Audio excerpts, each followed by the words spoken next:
Assalamualaikum warahmatullahi wabarakatuh.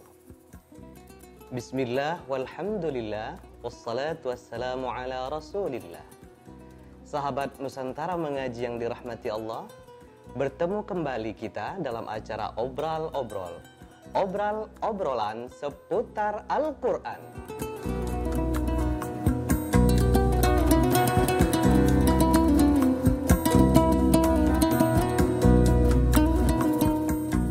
Sahabat Nusantara Mengaji yang dirahmati Allah, kali ini kita akan ngobrol-ngobrol tentang keistimewaan membaca dan mendengarkan Al-Quran. Dan kini telah hadir bersama kita narasumber Al-Mukarram Dr. Kiai Haji Ahsin Sakho Muhammad Al-Hafidh. Kiai, kita ketahui bahwa Al-Quran adalah kalamullah. Yang menjadi pertanyaan adalah apa keistimewaan kalamullah ini dibanding bacaan lainnya? Ya. Kita tahu bahwa Al-Quran itu adalah kalamullah yang suci, yang merupakan sifat dari sifat-sifat Allah adalah sifat kalam. Sudah tentu karena Allah itu adalah zat yang maha suci, maka kalamnya juga merupakan kalam yang suci juga. Dan sudah tentu kalau seandainya kita membandingkan antara kalamullah dengan kalam biasa, itu sama saja dengan membandingkan antara Allah Subhanahu wa Ta'ala dengan makhluknya. Sehingga ini merupakan satu kalam yang sangat istimewa sekali, yang tidak bisa disamakan dengan kalam-kalam yang lainnya. Pada salah satu hadis Nabi, Al-Quran itu merupakan hablullah, merupakan tali Allah Subhanahu wa Ta'ala yang diulurkan oleh Allah dari atas menuju ke bumi, dari Allah menuju kepada manusia. Manakala orang itu membaca kalamullah, berarti dia itu seakan-akan sedang bergelantungan dengan kalamullah, dengan tali temali Allah, sehingga getarannya itu bisa langsung didengarkan oleh Allah Subhanahu wa Ta'ala, yang berbeda dengan kalam-kalam yang lainnya. Oleh karena itu, karena kedudukannya yang demikian tinggi, maka Allah Subhanahu wa Ta'ala di dalam Al-Quran menyebutkan bahwa orang yang selalu membaca kalamullah, mendirikan sholat, menginfakkan, maka mereka itu adalah orang-orang yang sedang bertransaksi dengan Allah Subhanahu wa Ta'ala, dengan transaksi yang pasti tidak akan ada ruginya. Yarjuna tijaratan lan tabur. Begitu juga Nabi Muhammad SAW itu memberikan janji bagi mereka yang mau membaca kalamullah, bukan lagi dari setiap ayatnya, bukan lagi dari setiap kalimatnya, justru setiap hurufnya itu akan dijanjikan oleh Allah Subhanahu wa Ta'ala, yang pemilik pahala, pemilik penghormatan. Mereka yang membaca satu huruf saja itu akan dijanjikan diberikan pahala satu kebaikan, dan satu kebaikan itu akan dilipat gandakan menjadi 10 kebaikan. Manakala cara membacanya itu dengan cara membaca yang benar, dengan tartil, dengan tadabbur, dihayati, maka sudah tentu kualitas dari bacaannya itu akan bertambah lagi, dan Allah Subhanahu wa Ta'ala mempunyai hak prerogatif untuk memberikan pahala, penghormatan berapa yang Allah inginkan kepada mereka-mereka yang membaca kalamullah. Baik, ya, sungguh luar biasa mengenai tentang kalamullah ini. Ada satu hal yang terkait membaca ini katanya mendapatkan keberkahan, ya. Mungkin bisa dijelaskan seperti apa keberkahannya dimaksud? Ya, jadi keberkahan itu dalam bahasa Arab artinya banyaknya kebaikan pada sesuatu.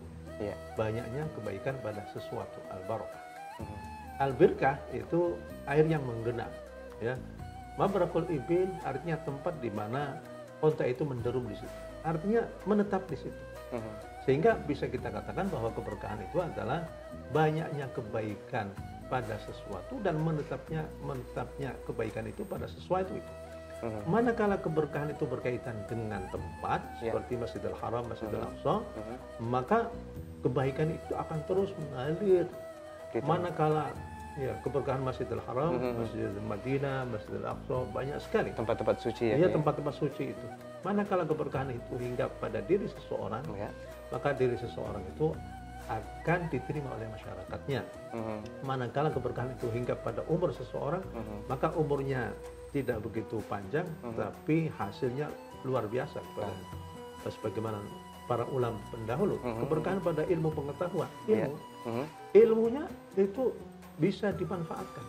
Ya seperti Imam Nawawi itu, ada Riyadhus Shalihin, ada Arba'in Nawawi, ada Syarh Muslim, dan Majmu' Syarh Muhadzab dan lain sebagainya. Itu sampai sekarang ya Imam Nawawi beberapa abad yang lalu masih tetap diketahui. Nah, Al-Qur'an itu juga demikian.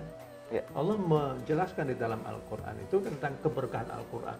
Wa hadza dzikrun mubarakun anzalna fa antum lahu munkirun. Kitabun anzalnahu ilaika mubarakun liyadabbaru ayatihi wa liyatadhakkara ulul albab. Wa hadza kitabun anzalnahu mubarakun fattabi'uhu wattaqu la'allakum turhamun. Wa hadza kitabun anzalnahu mubarakun musaddiqul ladzi baina yadayhi. Ini ada 4 kali kata keberkahan di dalam Al-Quran, dan yang menarik bagi saya, kata-kata mubarakun itu berupa isim nakirah dalam ilmu balaghah, dalam sastra Arab. Manakala ada isim nakirah, maka jangkauannya itu luas sekali. Jadi orang yang selalu bergaul dengan Al-Quran Al-Karim, maka keberkahan Allah itu akan hinggap pada dirinya sendiri. Dan kalau sudah keberkahan itu hinggap pada diri seseorang yang selalu membaca Al-Quran Al-Karim, maka terserah saja Allah itu akan memberikan apresiasi kebaikan pada orang itu. Apakah misalnya ketenangan di dalam hidupnya, rezekinya, misalnya rezekinya yang berkah, walaupun mungkin tidak begituan, tapi dia merasa puas dengan anak-anaknya juga akhirnya menjadi anak-anak yang soleh dan soleha. Hubungan di dalam kekeluarganya juga menjadi hubungan yang bagus. Di sini ada yang namanya sakinah, mawaddah, warahmah.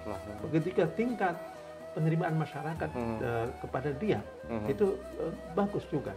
Jadi dengan demikian kita serahkan saja kepada Allah yang memberikan berkah kepada itu. Yang penting dia hidupnya itu dalam keadaan yang bagus, dalam keadaan yang penuh dengan kebaikan, selalu berada pada jalan yang benar. Itu juga merupakan satu keberkahan. Luar biasa, Kiai.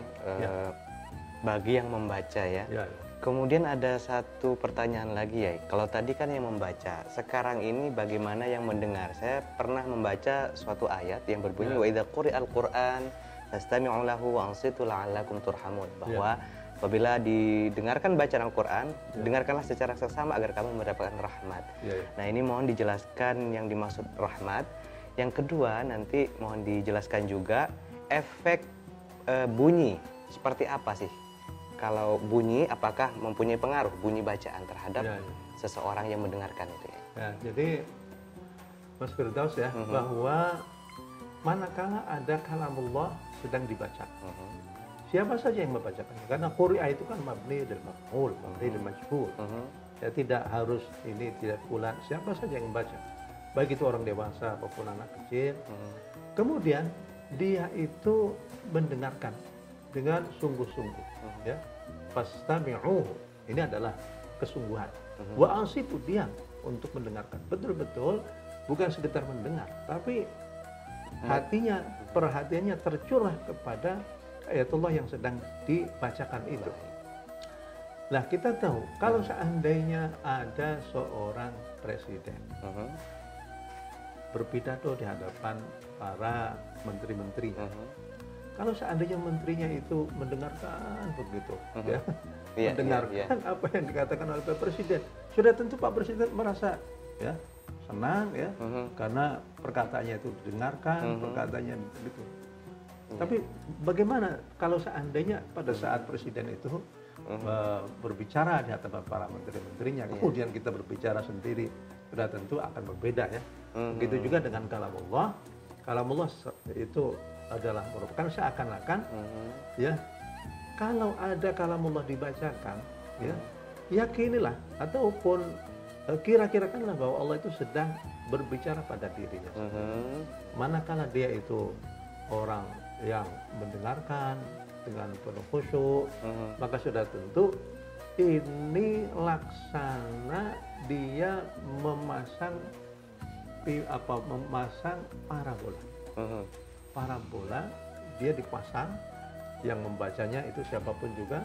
Jadi akan nyaut ini antara pemancar dengan parabolanya. Nah pada saat inilah getaran spiritualitas Al-Quran, energi spiritualitas Al-Quran itu akan tersalur dengan baik. Ya. Nah ini sudah tentu memang energi spiritualitas itu tidak bisa kita jelaskan secara ilmiah. Baik. Karena ini adalah persoalan gaib, ya. Baik. Gaib yang harus adalah penerimaan karena keimanan kita bersama, ya.